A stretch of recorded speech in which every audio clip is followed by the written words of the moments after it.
So welcome back to the channel, everyone. This is just a quick 60-second update to just show you the mock-up or the first rough fit of everything. None of the bolts are torqued down or anything like that, and you'll see that there are some holes circled white that need to be welded in, hence why it's not a final fit at the moment.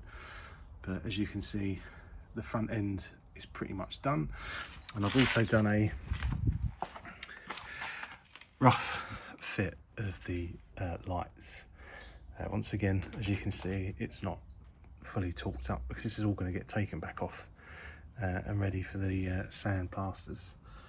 But it just goes to show the fit of the products and the ability to intermingle Bantam Jeep parts with Bantam trailer parts with M100 trailer parts.